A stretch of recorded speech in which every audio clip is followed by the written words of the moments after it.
But the idea of doing like an animated Prince of Persia, Prince of Egypt, and instead you get, I don't know what the fuck you call this. It's definitely not accurate.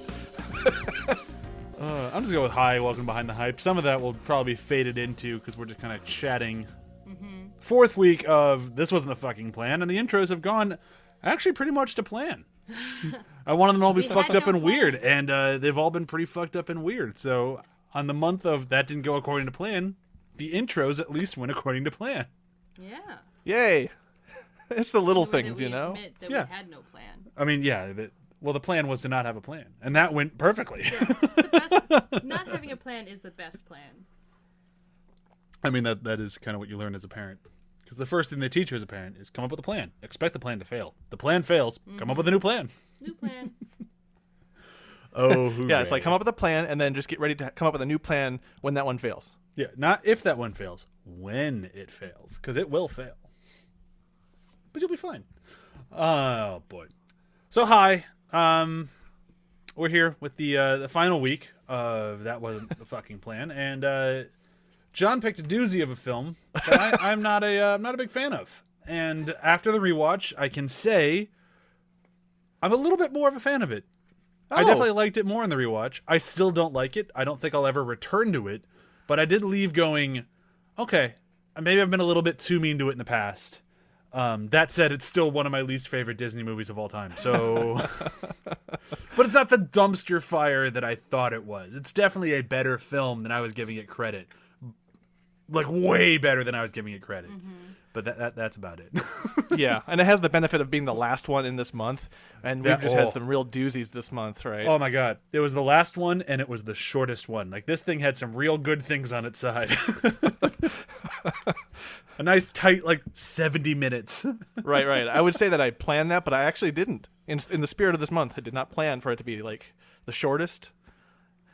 I could say this much: I'm very glad that it was. I'm not sure if this thing had been the full epic if I could have taken it. All right. Although I probably would have, because that sounds to me like it would have been a better film. But that's just me. Well, are we doing a rundown of what this movie was supposed to be? I mean, what epic it was supposed to be? I don't know. This is John's film. I'll let him. Do you want to do a quick rundown on what the movie is, and then maybe say what we kind of said what we thought it was going to be. But why don't you give us a quick rundown of what it actually is?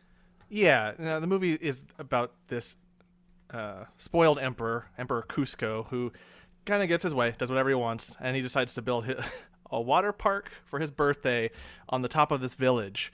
And the village leader, Pacha, does not exactly jive with that, and so they get into a bit of an argument. Meanwhile, the vizier to the Emperor Cusco, Yzma, she gets fired. She's fired. He fires her, and pretty much in a very mean way, and she vows revenge. So she poisons him. But her male servant, Kronk, he gives him the llama poison, or the llama transforming juice instead. And, calamities ensue, and they go on an adventure, and Pacha and Cusco in this new llama form. And Yzma tries to chase after him to kill him, and then it ends with her turning into a cat and getting knocked off the side of a building, and everything turns out for the better for all of them. It does kind of have like a nice little Disney button on the end. Yeah. So then what it was supposed to be was this musical epic entitled Kingdom of the Sun, with a score from Sting, and I think they were going to go for something like what they did with Tarzan, right? Something very big and... So it was basically supposed to be like The Prince and the Pauper when the couscous, this is what it makes me think of. That might be offensive. David Spade. David Spade finds someone who looks exactly like him and decides to swap spots. And then they do the whole life learning lessons. They fall in love with people outside their class, and then, and all the ensuing things. And it was supposed to be a multi-layered moral story essentially set in an Inca world, and that's not what this was. No. Yeah, no, this they is- even got Roger Allers to who did Lion King, I guess, because I was reading the Wikipedia too. Woohoo! It was his movie, and then he left it. Yeah, because of the failures of Pocahontas and Hunchback of Notre Dame, and Disney was getting kind of worried. And there is a whole documentary if you can find it. I watched a little bit of it, but it was like a crappy YouTube thing, and it's called The Sweatbox. And yeah, good luck finding it anywhere else. But it details the troubles of this production, and it's about an hour or more long. It's pretty long, and I can only imagine just the problems. But what makes this one interesting is just what happened, like what it turned into. Because, like you said, Brian, like it's one of the not one of the great, one of the lesser Disneys by a long margin, but not that bad. I mean, I don't like it. yeah.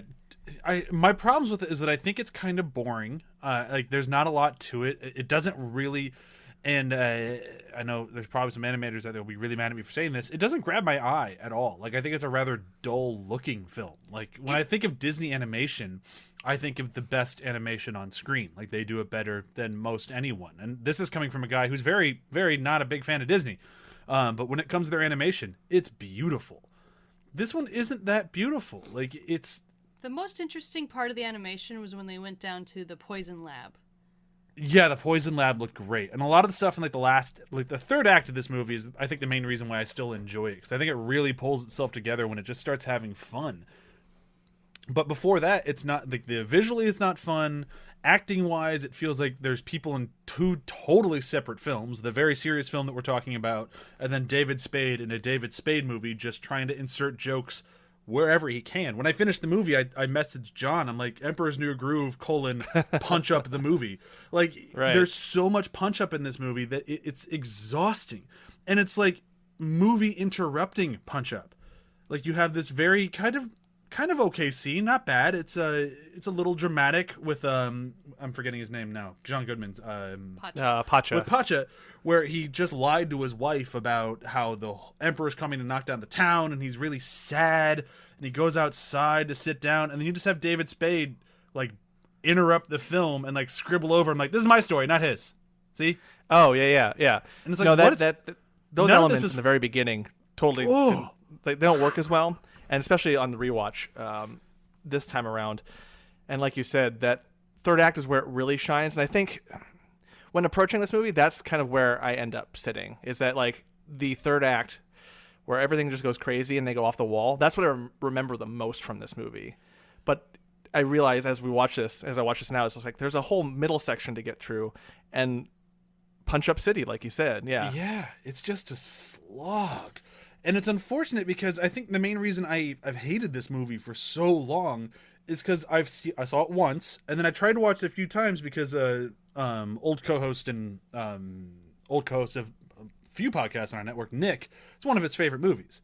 Nick has tried to get me to watch this movie many, many times, and every time I try to turn it on, I get about halfway through, I'm like, fuck this boring nonsense, I'm out.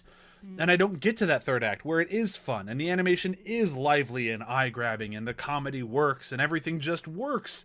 But you have I mean, granted, like I said, this movie really doesn't overstay its welcome. Like, with credits, I think it's 78 minutes. Yeah, not very long at all. Another thing I didn't quite remember until rewatch. I was like, oh, I'm already done. I still have an evening.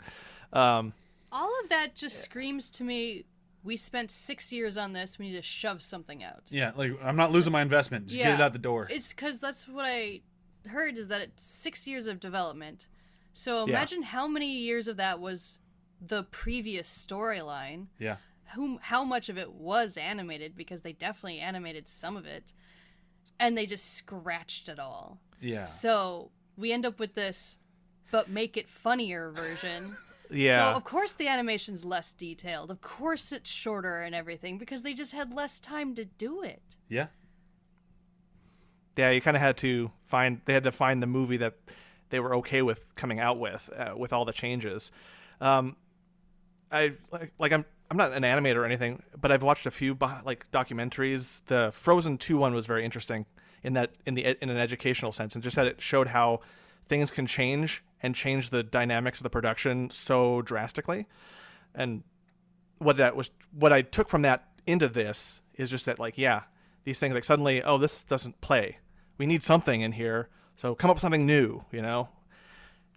And you can feel it when you watch this, just how kind of jarring and jagged this is of a movie to watch. And it's the weakness of, or it's more apparent here because it's animated too, right? So you can kind of see where all these different ideas, what ideas stick, what ideas don't quite stick. And, like, it's interesting coming on this after the previous week with The Man Who Killed Don Quixote, and just seeing seeing a similar situation of just things didn't go as planned, but how you can pivot and be more stylistic with it in a film with less time, but with animation, you can really just get awkward with it. I don't know. Yeah, and I'm not sure if either one is the right answer. No. Like, but I can speak to maybe a little bit of what previous co-hosts liked about it, and it's that third act, yes, but this is rough around the edges Disney. And if you watch anything on the previous eras of Disney, like, Disney now is like a machine, a well-oiled machine, and perfect, like, not a blemish sort of idea.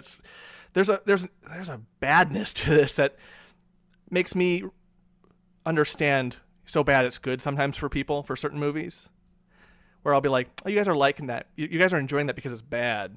Whereas this is, I'm like, I get it. Because, yeah, a lot of this doesn't work, but it's, but the for people me, I know more who funny. enjoy this movie, they enjoy this movie. They don't like it because Yeah. it's so bad it's good. Like, they legitimately, like, I was talking to a coworker today, and she loves this film. She thought it was interesting that me and her husband have the same problem with it. Boring and David Spared's narration and punch-up. Because the people who like it don't think it's bad, don't think it's one of the lesser Disneys. I think they probably like it for the stuff that you're talking about. They like it because of the rough edges, because it did things a little bit different. Mm-hmm. And I can appreciate that stuff. I mean, there is something nice about watching a Disney movie that does not have the Disney sheen on it. Like, there's not a single catchy song in this. I can't hum anything to you. I mean, fun side note, the song that fucking, what's his name?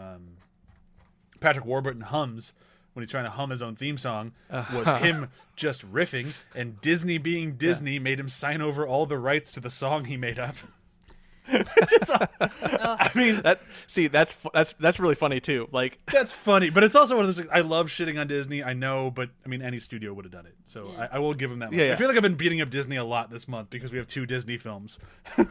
See, for Yeah. me, I might be harsher on this movie, just because, I mean, I'll be honest, I wasn't fully cognizant through the last of it, because I was very tired last night.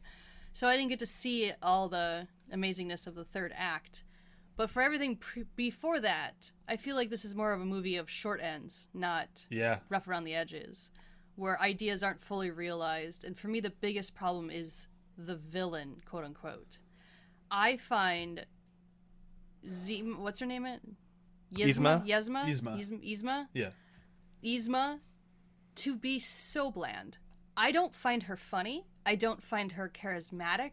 I just don't find her engaging as a villain at all. No, and it just felt like it was a grab bag villain of like, we want her to look evil and be funny and scary and It's just work with specifically it. her outfit. Most of the time, Disney villains are supposed to be iconic in their design visually as well as in attitude. And I don't think she has either. Her outfit is very bland. Yeah. It's very one-noted. You never see anyone cosplay as her, probably because of that. And I couldn't tell you who the villain was if I'm not watching the film or doing a podcast on it. I like her henchman. Like, Kronk is great. I legitimately think that Kronk is a good person, and I would watch a movie about him. Good person and funny, but I mean, again, And talented and really easygoing and able to pretty much rise to the occasion in every situation. yeah, Like, I love his character. He But is the let's be breakout honest. of this. Like, the kind of the like, when you watch this, you realize, oh, like, I think this for me was the first time I was really aware of Patrick Warburton. Like, after watching this movie, I was like, who is this guy? This guy who is in this character I like, the one who tried to poison Cusco with Cusco's poison, right? Like, his You don't watch Seinfeld? not the ones he was in. I didn't get to watch. I didn't watch a lot of You TV back missed in the day. out on So a I missed a lot of- lot well, no, of. he's comedy caught up film. now. He's talking when he first saw it. He hadn't Okay, seen that sorry. stuff. I thought it was like Yeah. now. No. This was my first encounter with him back in the day because I hadn't watched a lot. I hadn't seen him a lot. Now I know him. Like, I know his voice immediately, and like, yeah. But still, just the breakout for this for me was that, and just then I was like, what else is he in? I got to catch all this other stuff, right? Yeah, he brings so much charisma to his henchmen that he outshines the quote-unquote villain of the movie so much that to me, it's bad writing, because your villain needs to be engaging in some form. Well, it feels to me, and I'm speaking totally off the top of my head, out of my ass, it feels to me more like it wasn't bad writing, it was bad directing.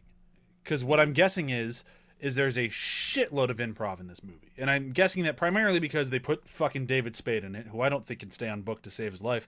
And they put Patrick Warburton in there, who's hysterical. And he even has a moment that I brought up earlier where he ad-libbed and they kept it. So it wouldn't surprise me if it's kind of like a Paul Feig situation, where it's like, yeah, he is a talented director and he knows what to do, but he also has trouble figuring out, when the riffing has gone on enough. You can stop. Right. And because of animation production, you can do that a lot longer into the process than with regular film too, right? Yeah. So if someone riffs something in a voiceover session, suddenly like, hey, we can get the animators to do this. Suddenly, like, you can go back and change out scenes. It's not like it's all said and done when the voices come in.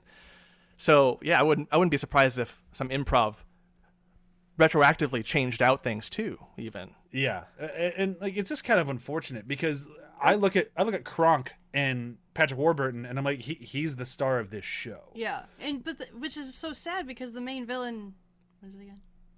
Yzma is played by Eartha Kitt.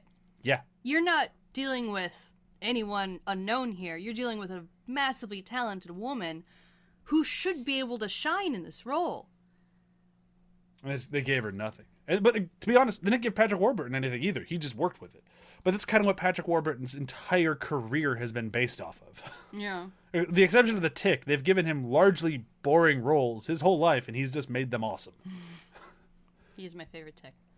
I mean, he's great as The Tick, but you keep bringing up The Tick. We have an entire podcast on this network about Venture Brothers. Yes. But before I knew Venture That'll be the Brothers, running gag in this podcast. We'd never The Tick. mentioned that one podcast you did, the podcast about the group of people led by a weird scientist. That one podcast that we'll never... I was obsessed with The Tick when I was younger, and if I wasn't obsessed with The Tick, I was obsessed with Batmanuel. I love that show. It's a good show. I'm not arguing with you on the quality of the show. I'm just saying he is Brock Sampson. Yeah. No line in The Tick is as good as I can dodge it. Right. But yeah, so that was a long series of me just being like, I don't like the villain, and you guys mostly agreeing with me. Oh, I don't. There's nothing. You can't really defend the villain. I mean, I have IMDb trivia open whenever we do these things, and one of them is Yzma is considered one of the funniest villains. I'm like, that's not trivia. That's your opinion. Get out of your IMDb. And that's just, I mean, villains can be funny, but first they have to be villains. Yeah, it's funny like second. It's like James Woods is both funny as Hades and scary as Hades. Yeah. Like, he does both very well. Like Maleficent, she's terrifying. Yeah, she's the not evil funny. queen, Yeah, she's terrifying. She's not funny. Yeah. Scar, terrifying. All these amazing villains that do have comedic moments, but you at large, you understand that they are villains. Yeah, it's just... I think that's kind of my problem. Is like every single thing. I can't really think of much of anything beyond the last act, and even there I can find a lot. But it's like I can nitpick everything across the board, and at that point it's like it's too much. I'm not just nitpicking for nitpicking's sake. Like, you have a problem. But for me personally, and where I want to spend a little bit of time, I think the major problem, and it's not on him. I don't blame him at all. But I think the problem is with David Spade's character. He is a fucking mess. I didn't have much sympathy for his character. How could you? He's a dick. His redeeming, I didn't really fully believe. Well, then you shouldn't, because he screws him over again. And then they get redeemed at the end. And then even at the end, it's just like, well, he's just nice to John Goodman now. I didn't really buy that he was a better person. Yeah, he apologized to a guy he threw out a fucking window. And the guy's just like, it's fine. I've been thrown out of windows before. It's like... What is happening? Like, the movie goes out of its way to try to go like, no, he's cool now. He's a better person. I don't believe you. He's still making the water park. He's still doing everything he said he's going to do. He's just not knocking over houses anymore. You got to do better, man. Like, and I think the problem is, like, with David Spade, if you just let him riff, like, his comedy usually tends towards mean comedy. That's just what he does. He does it better than most. He's hysterical. But when it comes to this character, it's like, he's just a dick. Like, give me something to work with here. He doesn't really even warm up till about 2/3 of the way through it. And even then, it's still only kind of warmed up. He's just not as mean. Yeah. And it still feels like it's a temporary thing. Like, the moment he's not a llama, he's going to start just regressing. If not within a few months, yeah. Like, I just... It didn't feel like they had enough of a journey for him to learn a life lesson. The journey was mostly an inconvenience of... Go home. Okay, I'm going to go home then. Well, it's really dangerous if you go by yourself. Oh, well, then I guess you should come with. And that's about it. Yeah. There's just nothing to grab onto. Like, I'd love to, because I think there's some good stuff in it, and we'll talk about that in a minute. But the setup, the first 2/3, it's just, in my book, a swing and a miss. Yeah? I completely agree. And there's not enough to talk about, to add on to that, honestly. Like, there's very little. I mean, you got Pacha's very nuclear family. And they got the other girl from Just Shoot Me to play his wife, which is pretty cool. Yeah. I like it whenever she shows up and stuff. And it's very much a modern age problem. It probably didn't bother anybody at the time, but now watching a movie about a specific ethnicity in a specific style and only hearing very white American accents on all of them is a little grating. It's like what year did this come out again? 2000. It was 2000. 2000. Yeah, how very 2000s of it. Oh yeah. It's just kind of like, it's one of those things where I'm like, all right, I can forgive it because it's of the time, but I've gotten so used to them, like, I don't want to say fixing the problem because there's still a lot of work to do with it, but yeah, at least acknowledging that it is a problem and like trying to, we'll meet you halfway. It's like, or you could just not be dicks. But I've gotten used to not only having like a predominantly white cast. It's like, oh, it's a little odd. Yeah, this really is a time machine. Yeah, and the way that only Disney could do, right? Yeah. Okay, well, let's talk about what does work, because I honestly think the last act works, and the main reason why the last act works, in my opinion, comes down to sight gags, and it's when they're trying to figure out a way to make David Spade back into being a human, and they come across the human potion that he's supposed to take, and then Yzma comes in and she mixes them all up, so they just take all of the potions and they have no idea which one's the right one. And as they're trying to like run away and get to safety, they have to keep taking potions. And throughout this entire thing, David Spade's character just keeps randomly changing to these ludicrous animals, and it was legitimately funny the whole way through. Especially, like, my favorite one had to be the whale, because like, I'll do this one, and then it's like, don't say anything. It's like, yes, You're I huge. Realize this doesn't help us. Get me in some water. And that's however enjoyable that is. There's also a part of me that's like, so she was supposed to just be an advisor. Did he ever know that she was a witch? Has she been putting spells on other people? I mean, she just feels like she's just I don't think I mean, for all what we said earlier, I don't think the movie was that interested in delving into that. So it's more of just like, that is another issue with it. If she's a ripoff of Jafar, yeah, that's where I was going. She's just a ripoff of Jafar. Yeah, the entire time you know that Jafar is a sorcerer. Yeah, that is known from the get-go. I mean, I would think that like for how for Cusco, all his bluster, he's not a very good emperor. Like obviously. So of course, why would he not know? Like why would he know that she's into all this stuff until he wanted to pay attention, right? So of course she could do all that stuff. Like whatever, And it is nitpicky, but to me, it's so like, I want to meet some of these other people that she's turned into these things. She doesn't have just a supply of change people into things without actually using them before. Well, maybe she's just waiting for the right opportunity. And now she knows they all work. They all work Flawlessly. They all work. Flawlessly. One of like the onto the gags thing, the one where they can't figure out how Yzma and Kronk got back so quick, I think kills me every time. Just as they before they get to it, because it's like the movie's aware enough to know that, hey, wait, this is stupid, but they make sure it's over stupid, right? And just the call out to it, I don't know. That and what you were just saying about trying all the different bottles and just the gags alone really. Well, it's almost jarring how much of a change that happens at that third act point. Yeah, like, because if the whole movie hummed along like the third act, this would have been one of my favorite movies Disney made. Because like the music works, the action works, but primarily, and like the thing that I'm the most happy about is the comedy works. Like it goes from being a movie that's kind of dull and kind of boring to something that's lively and funny. And like legitimately funny. Like the joke that John's talking about, which I'm sure he's avoiding because he doesn't want to give up his quote. Yeah. But like when that scene happened, it was one of those things where I'm like, okay, so you guys wrote yourselves in a corner. It didn't make any sense. And instead of trying to fix it, you just made fun of yourselves for it. Yeah. Like, well done. Like, I can appreciate that a whole bunch. Yeah, they made jokes about that in that one episode of Stargate I had you watch. Oh, yeah. Where they're like, it's the type of thing that you write into script to just pull you out of a hole. And then if you put a lamp on it, like a light on it, then it's funny. Yeah. And you don't have to explain it anymore. And that's exactly what they did here. And it was great. And it even has, like, the stupid joke. There was in the trailer. That's why I don't feel bad giving it away. But, like, he takes the llama potion and turns back into a llama and just, yay, I'm a llama again. Wait. At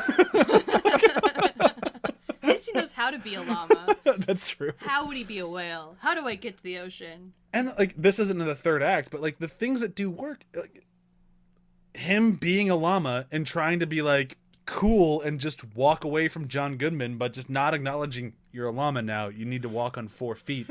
That was funny. Like, that was a legitimate good sight gag. Like, I did enjoy that moment. Yeah. I did enjoy watching his entire Even the, talking and him just struggling across struggling to walk on 2 legs. Just like, Yeah. Like, and even the diner scene, which is just before the third act, I would say, right around there. Like, it kind of borders it where it just becomes a gag of missed, like a missed connection thing going on. yeah. And it's just like the rapidness of that, especially with Kronk there and his food thing. It's like, And he just starts becoming the chef. Like, that was fucking hilarious. yeah. Like, it's almost hard to remember some of that stuff in the beginning. Some of the rough start to it, just because when you get here, you're so blown away by it. And yeah, no, it becomes genuinely hilarious Yeah. from like then on. And what a weird movie. And I Like, think that, I can even laugh about the bad stuff in the beginning because I'm just like, yeah, that doesn't make any sense. It's bad. And then this happens. All these scenes we've just talked about, one after the other in rapid succession. It's like, how do you feel first half of the movie and then just completely 180 it? and that's why I'm kind of sad that I'm going to leave this movie with such a harsh review and like being so mean to it, because like I'm saying, when it does work, man, I'm into it. I wish the whole movie was as good as it was, because holy shit, was it fun. Yeah. Well, yeah, that's the thing too. Is like if it had built the foundation for these characters, made a sympathetic Cusco and all that, the comedy would have probably hit even harder. Yeah. Like, you could have gone from beginning really good end to probably mostly great. Yeah. Throughout. Because like the things that work. The things that don't really don't. And I feel like they're not really quite in balance. But I've said pretty much everything I need to say about this movie. I wish I could talk about music, because I love talking about music and musicals, but there's fuck all to say about it. Anything else that we missed you guys want to talk about? I forget it's a musical. Yeah, I guess I do too. Yeah. I remember it has the opening song. It's just not a great song. Where are the other songs? Is that the only one? It might be the only one. Yeah. Well, it comes back. Yeah. That's not a musical. I guess it's not a musical, is it? No, it's not really. No. And it is weird when its movie ends that it has a very poppy song show up at the very end of it, and you're just like, huh? They still had Sting at the end, doing his really dramatic song. Yeah, it doesn't work, but also just like, okay, that's funny at this point. Like, Disney has hired both Sting and fucking Phil Collins for songs. It's like, Disney, you have the worst taste in music. But Phil Collins' song is actually good. Oh, I love the How? Tarzan Didn't he get an soundtrack. Oscar for that? He got an Oscar nomination. I'm not sure if he won. But let Sting did not get that for this song. let me go on record with a very important statement. You don't. Fuck Phil Collins. Oh, I know Brian doesn't like Phil Collins. It's just because Phil Collins really loves Phil Collins. Yeah, I know he's really critical of music. I don't like Phil Collins because he has bad taste in music because he likes Phil Collins. Phil Collins is kind of like. What's the line from Sing Street? Why am I forgetting? Our... No man can ever, or no woman can ever truly love a man that likes Phil Collins. But oh god, why am I forgetting the name of the actor right now? I know exactly what you're talking about. I will not compare fucking Phil But Collins it's a to good that and a wonderful bad version man. of the same type of ego. Yeah, it's a horrible version of Kenneth Branagh. It's a I know bad you version of Kenneth Branagh. We love Kenneth Branagh, and Kenneth Branagh loves Kenneth Branagh. Yeah, Kenneth Branagh's great. Phil Collins is Phil Collins. He has to wake up every morning Phil knowing Collins that. is pre-Phil of himself. And I still enjoy his music, though. I'm sorry. We filled a whole bunch of this movie with a segment about Phil Collins, who's attached to a different Disney movie. Yeah, and like I said, like say what you will about Phil Collins, I like that Tarzan soundtrack. It's It's got good. some. It's a better It's movie. got some punch to it. Fuck Phil Collins. Fuck that song. I'm not here for it. And you know, this is Let's go to quotes. I just want to point out a Disney movie with an obvious orphan never really talks about the fact that he's an orphan. Oh, this one didn't play the dead parents card really at all. No, he just Hey. didn't have any. They just Hey. weren't there. He had no family. Good for you, Disney. Doing something right. Well, the uncomfortable truth is he probably had them thrown out his window. He does like to do that. I just assume he never had parents. Also makes sense. What are you saying? He was birthed from the midichlorians? I don't know. Let's do quotes. Okay. Let's do quotes. John, why don't you go first? I know you have yours locked and loaded. Yeah, I referenced it earlier. It's the scene where they arrive at the villain's potion lab, the lab, and Yzma's already there. And she goes, "Looking for this?" And everyone gasps. And Kuzco's like, "No, it can't be. How did you get here before us?" And then they stop the movie for a little bit, like, how did we, Kronk? He's like, "Well, you got me. By all accounts, it doesn't make sense." And then he holds up a map of the two parties' trail, which you'd already seen before. Each person do their own little trail, how they got there. And I was like, "Oh, well, back to business." And then the movie starts back up again. They really did shine a light on Yeah, it. they just didn't give a shit. Yeah. And just the timing of it, everything was just in perfect sync at that Patrick point. Warburton sells that so well. Him and Eartha Kitt, like, oh my god, it just works. That scene is so funny. I'm gonna continue laughing through the rest of the evening just thinking about that particular scene. I mean, Patrick Warburton's line. This is not my quote, but I just had to bring it up because it was just so fucking good. Like, he was supposed to kill him, and she's like, "Alaba, he was supposed to be dead." Yeah, weird. Weird. I fucking love him. Or even his God. conversation with his angel and demon, or devil on the shoulder, just like So Which was funny. But then when they do it at the end of the film, where everyone can just hear him having the conversation, but he doesn't, he's just standing there talking to himself, and they're just fine with it. Like, that was amazing. You took a somewhat funny moment, kind of okay in the beginning of the film, and turned it into one of the best jokes in the whole movie at the end. Like, well, you weren't expecting that one to pay off, especially with the way the rest of the movie's been going. Like, you're just like, oh, they brought something back. That is amazing. that was so good. my quote is also from Kronk. Good. It mine is isn't. when he gets into the diner and has to start being the chef. And it seems to be the perfect moment in his life where the old lady just kind of rattles some stuff off at him, and then he somehow translates into 3 oinkers wearing pants, plate of hot air, basket of grandma's breakfast, and change the bull to a gill. Got it.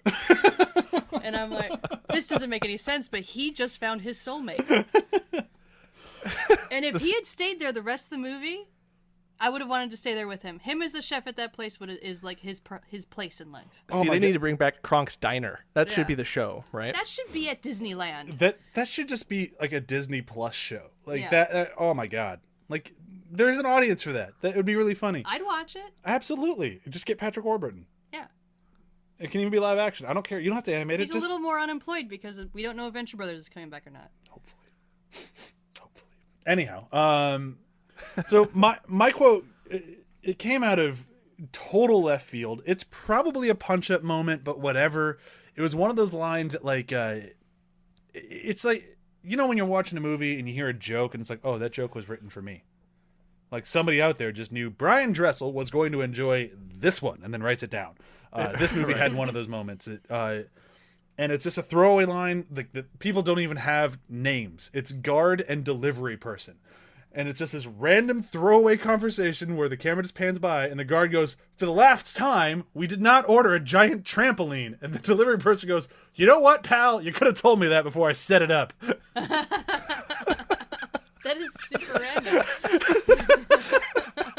Has nothing to do with this movie. And it's just like, for the last time. That means he's been telling him this for a while now. And the guy just kept setting it up and not listening. And he was finally done and went, here you go. And he's like, for the last time, I didn't order it. And he's like, but I just set it up. And like, my mind just went racing with those two That's people. a salesman. That's a door-to-door salesman who just finds a way to pressure someone into buying something. Well, it's here now. That means you got to pay me for it. Yeah, it's already there. It's in your... Just give me the money. I'm not taking it apart. Oh my god. Well, right, and what makes it even better too is just that pays off as well. Just Yeah. has some use. But I've put together a trampoline. That's not a uninvolved thing. So like I can imagine that scenario. That scenario is perfectly clear in my mind.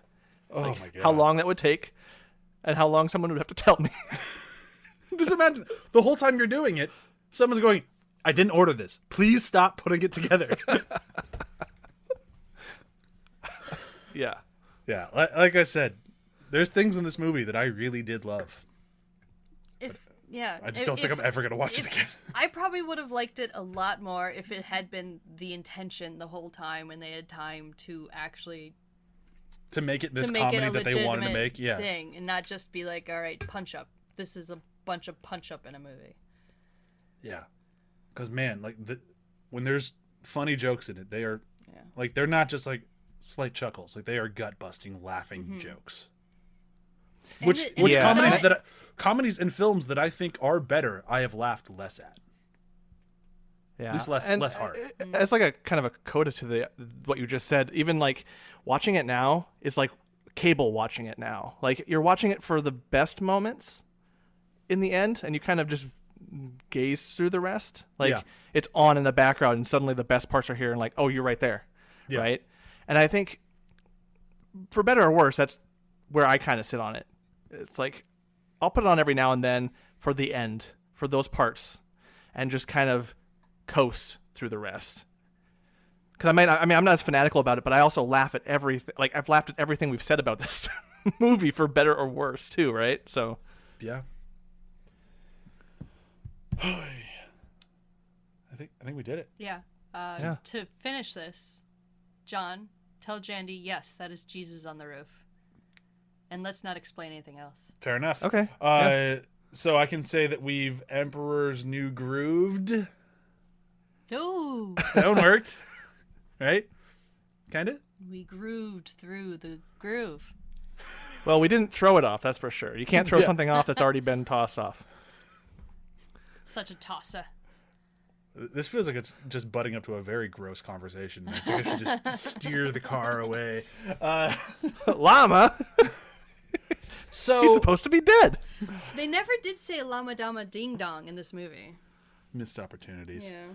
So this is where we usually do a wrap up on the person for the month, and there wasn't a person this month. And I guess if I could say I've learned anything from that wasn't the fucking plan was, if your plan's going awry, stop. That's what I've learned. Just stop. That's not necessarily good advice either. Stop. When you're playing, no. Okay, that's fair. When it's not going awry, figure out how to do it. When you know that you're fucked, because all these films at some point had to go, I think we lost it. We lost it. We had something and then it went away. Yeah, I think we're just doing this to do it now. Like that. Don't. That's what I learned, because it's not going to turn out great. You might get good things in there. There might be things that are worth it, but all in all, it's definitely not going to be a quality end product. Yeah. When the best film out of the month was the fucking Emperor's New Groove, this probably isn't the best solution to your plan. Yeah. Anything else that we've learned? No, I didn't really learn anything. I might go a little cheesy with it. It's just that movies, that whole adage of no one sets out to make a bad movie, I think is apparent in this month. Like, no one ever set out to make a bad Star Wars movie, the worst Star Wars movie ever made. No one ever set out to do that. And, no one ever set out to make a mess of a Don Quixote film either, right? Or, honestly, from what I would have learned from this is, if what your base product is bad and hasn't been working, instead of just trying to shove something out of it, actually just scrap it all and start from the ground up again. However much it's going to hurt you, however much it might make people angry, and how much money it's going to cost you. If you're determined to still make this product, get rid of all the stuff that you know is bad and just build anew. Yeah, because today's movie specifically really could have learned from that one. Today and Suicide Squad really could have learned from that. Like, Suicide Squad, we want it to be a comedy. I shot a drama. We'll just make it into a comedy. That doesn't fucking work. And same thing with Emperor's New Groove. We wanted a drama. Well, we want a comedy. Well, then we need to start over, because we can't just take the few things that do work and just force them into something completely different. Especially for Rise of Skywalker. Yeah. Your previous two movies do not mesh together well, and definitely not for what happy little go lucky ending you want. Yeah. So, either just leave it as the two films, or and that's a conversation for just stick to the plan. Yeah. It might be a bad plan, but it's gonna be better than whatever you're gonna try to slapdash together now. Yeah. Don't try to. Maybe that's the big message stuff. After all this is just, if you have a plan, stick to it. It's better for that plan to not work than to pivot right into the dumpster. Right. You just end up sawing a couch in half. It's kind of like that moment in Bob's Burgers when Tina's trying to run for class president or whatnot, and Eloise just tells her, "Oh no, hang it lower, and suddenly her banner's in the trash." Yeah, that's a pretty good analogy for just change this. Can you make it a comedy? It's in the trash now. It's in the trash. Yep. I do also think that this is an interesting look at this scenario when they try to pivot on the plan, and how executives and producers approach this, because we've seen different results for essentially the same problem. Something's not going right. There's a conflict of interest, and from a very archaeological standpoint, it's like watching the train wreck. Well, what happened? Where was the problem point? Where was the decisions? Yeah. And for as much as we want people to stick to the plan, these messes, I kind of appreciate them a little bit more. I'm a little bit more forgiving, but I'm also much more curious about them. From a nosy standpoint, maybe it's not a very positive emotion to have about it, being snoopy and nosy on the drama, but it really offers an insight into the mess that is our machine, the industry machine, right?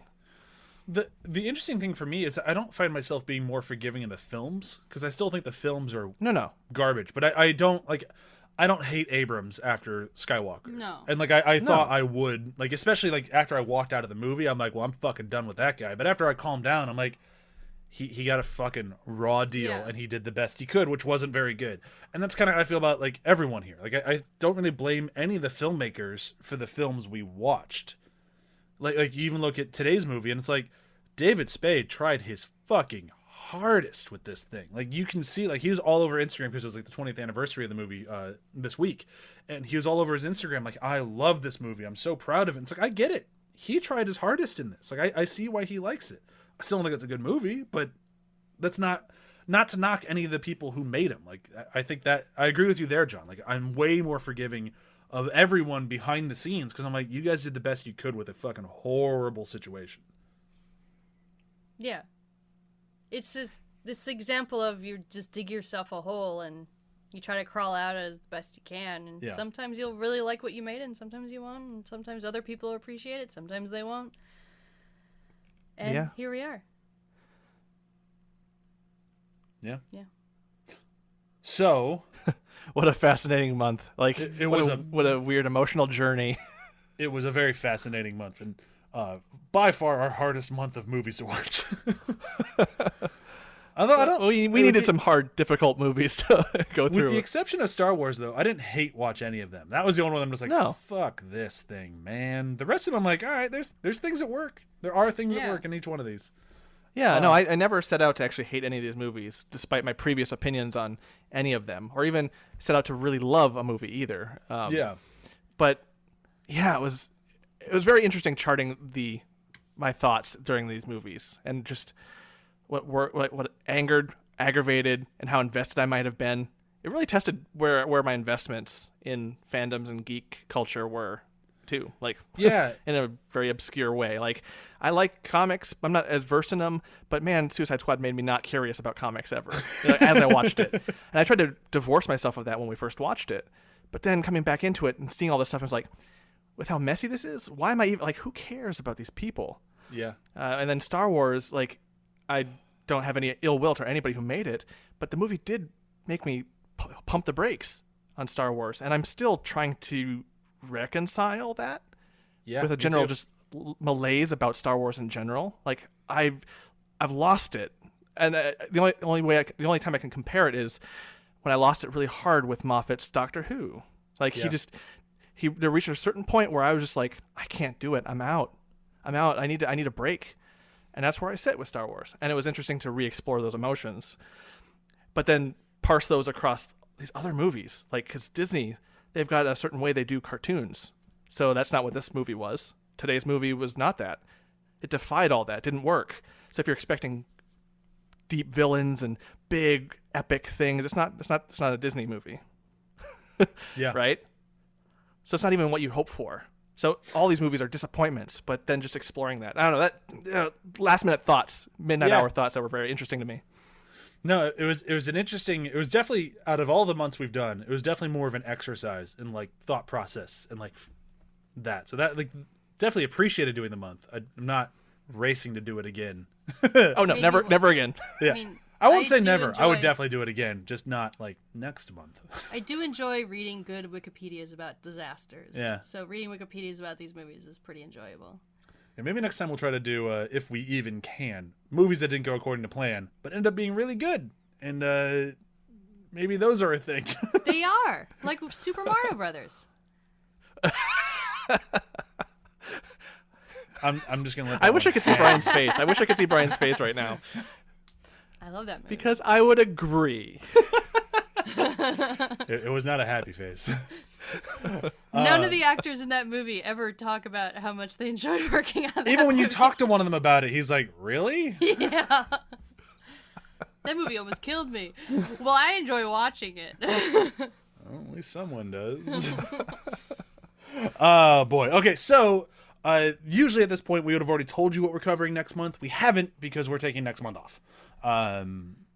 Bit of a bummer, but I have some stuff I need to catch up on, and I'm starting a new job with the same company, so I still can't tell you where I work. But that's really exciting, and we can just use a little bit of time to kind of figure some stuff out. And I owe poor Brock over at Damage Boost like 2 or 3 episodes at this point, so there will still be podcasts with me on it throughout the month of January. Probably something yet. Something yet. And then I think we have to talk to him about a certain console launch that just didn't go according to fucking plan. Oh my God, no. And if this did go according to plan, then wow, was that a bad plan? That's a mean plan. Yeah. And like, a horrible plan. The content of that episode will definitely change a little bit because now I've found both consoles. But I still have plenty to say about the hunt to try to find both consoles. And I say I have both of them. Neither one of them are in my house. Just some thing on the internet says that I have given them money for them. They might be arriving. So they might be coming at some point. Well, as with anything that gets shipped anywhere, it's like, first step is we don't know if you even ordered it. Yeah. And second step, it's there. Yeah. So who knows? But yeah, so be sure to check out Damage Boost throughout the month of January. There will be a lot of good stuff there, as if there isn't already. fucking Brock's been crushing it now for months. Oh, those episodes have been amazing. Yeah, you should be listening to Damage Boost either way. Ours might actually be the less good episodes. I'm saying that just because I'm being nice. We all know ours will be the best. And then, Binge Buddies will have some stuff in January. I don't think we'll be starting our new show till February. Still haven't fully decided what that is, but we're starting to narrow it down. Matt and I are doing some fun episodes in between, though. You could have seen this past Monday. He and I released an episode on the 50th anniversary special edition episode of Doctor Who. I got Matt to talk about Doctor Who. I did it. It's taken a long time. It was actually his idea. Like, see, I knew all British people like Doctor Who. But that's a really good episode. I highly recommend checking it out. And that's all for me to plug. Julia, what you plugging? 2021. The year we've all been waiting for. Will it live up to our expectations? Who knows? 2021. The year that is not 2020. Will it continue? God, I hope not. Or will it improve? I don't want to say it can't get any worse, because it can always get worse. Yeah, it can get worse. 2021. It has come to break the spell. Yeah. We just watched Beauty and the Beast, and I'm weirdly hopeful. Where we are legitimately entering into the 20s. It's not just the 20. It's the 20s. Oh. And let's see. Because previously, when it was the 20s, it ended horribly. 1928 and on. Horrible. The world over. Whatever do you mean? So, we're starting the 20s this time around already bad. So, it can only go good from here? Maybe it'll get better. Maybe we'll have the reverse 20s. I just like that you described the decade as ending poorly. Sure fucking did. Oh, boy. John, what are you plugging?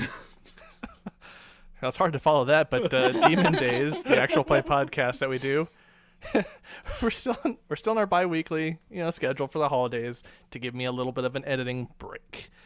And so I can do things like, little video versions with subtitles for Damage Boost and pimp that up a little bit more. So Demon Days, yes, but Damage Boost, get on that. It's good stuff. It's like a highlight of my week when I get to do the intros for that show. Mm-hmm. It's just fun. The intros, in the new year, I gotta start getting more crazy with them, but we'll see. The intros, you don't capture the arm movements that I do while doing the voice, but I have very big arms throughout the entirety of those. Like, I've knocked things off my desk with like friends, fiends, and I'm just waving all over the round. It's like I should record myself do it like video just once so people can see how insane I am while I record these things. So, happy holidays to all you listeners out there. I hope you have a really good end of your 2020. We will see you in 2021 at some point, end of January, early February, where we'll be covering another person, entity, thing. We're not sure what it is yet. It'll be fun. I know that much.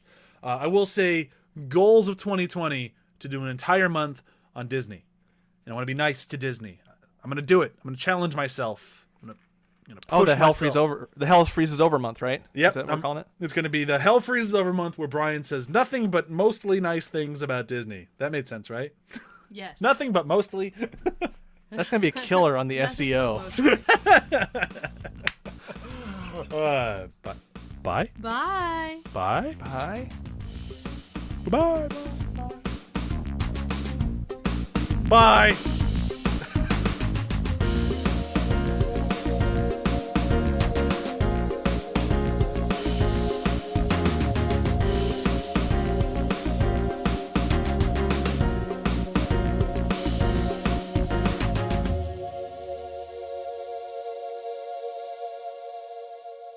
See you later, bozos.